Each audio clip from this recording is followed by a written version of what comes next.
Come and join me as I explore Boxgrove Priory and the remains of the Boxgrove Priory guest house. Hey guys, thank you for watching this video. If you're new here, I'm Elton, a 50-something-year-old undertaking a long-term photography project in my 1996 Heimer. So you can expect to see travel photography and video from historical sites that I visit, landscape and nature photography, wildlife and animal photography from around my travels, and also video tutorials, camera gear reviews, and hints and tips of van life and long-term travel. So please do join me and hit that subscribe button.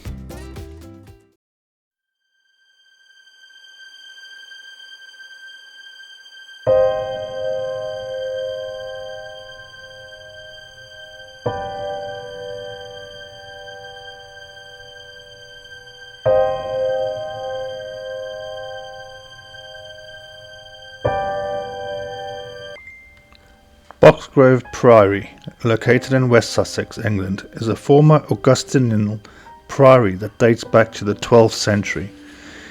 So here's a brief timeline of the priory's history and some notable events and figures associated with it.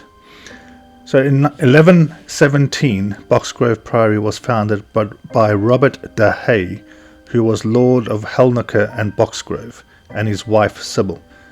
The priory was dedicated to Saint Mary and Saint Blaise and was home to a small community of Augustinian canons. In 1144, the priory was given to the Bishop of Chichester, who appointed a prior to oversee the community. In 1264, Simon de Montfort, who led the rebellion against King Henry III, stayed at the priory before the Battle of Lewes. In 1295, King Edward I visited the priory and made an offering to the shrine of Saint Blaise. In 1536, during the dissolution of the monasteries, Boxgrove Priory was closed and its assets were seized by the Crown. The priory church was allowed to remain open as a parish church. In 1632, the church tower collapsed, causing significant damage to the church building. In 1864, the church was restored by architect William White. Notable burials at the site include Robert de Hay, which was the founder of the priory, Lady Joan Pelham, who died in 1519 and was the wife of Sir Nicholas Pelham, Lord of the Manor of Boxgrove. There is some disagreement over the identity of the woman buried in the tomb that is often attributed to Lady Joan Pelham. It is possible that the tomb actually contains the remains of Lady Elizabeth who was married to Sir Thomas Pelham. That's the thing with some of these older graves and tombs, is that the writing is not always legible.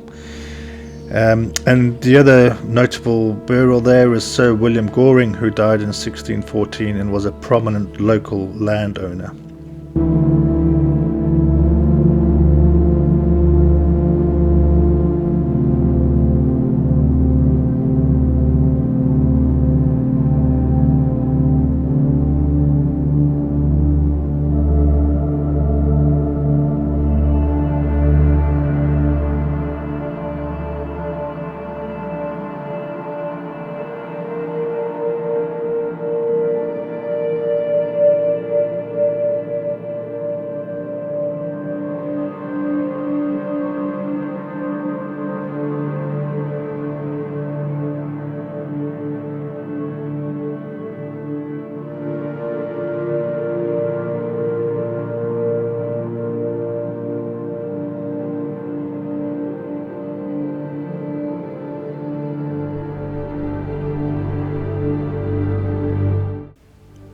Today, Boxgrove Priory is still an active parish church and a popular tourist attraction.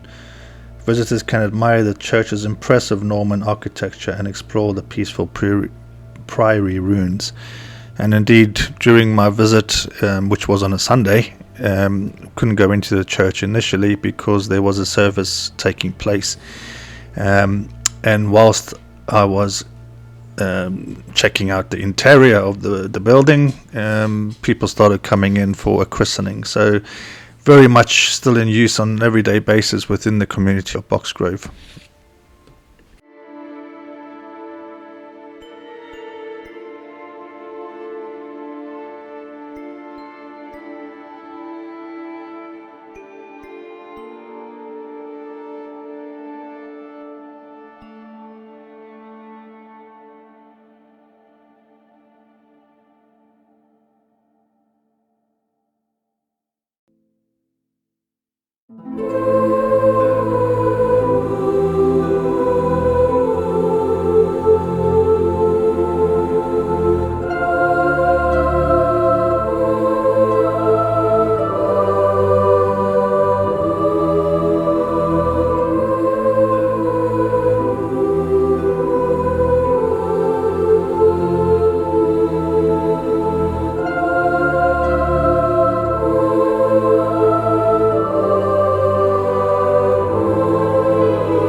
At the northern edge of the site, the ruin of the 14th century lodging house stands alone. It is roofless, but the north and south gable ends still stand to their full height. The building originally had 2 stories, with an undercroft or vaulted cellar used for storage. The support for the vault of the undercroft can still clearly be seen at the north end of the building. So this guest house was typically used for travelling monks and guests to the priory back in the days.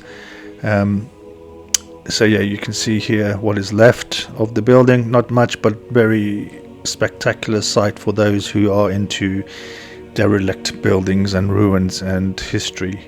So if you are one of those people, like I am, definitely worth adding Boxgrove Priory to your list of places to see should you ever visit West Sussex in England. So I'm going to leave it there, folks. I'm going to leave you to enjoy the rest of the video if this kind of thing is your thing.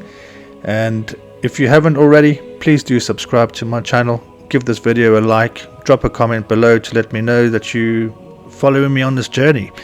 It all really does help, and your support on the road really does mean a lot to me. And as always, be happy, be safe, and be kind. Cheers.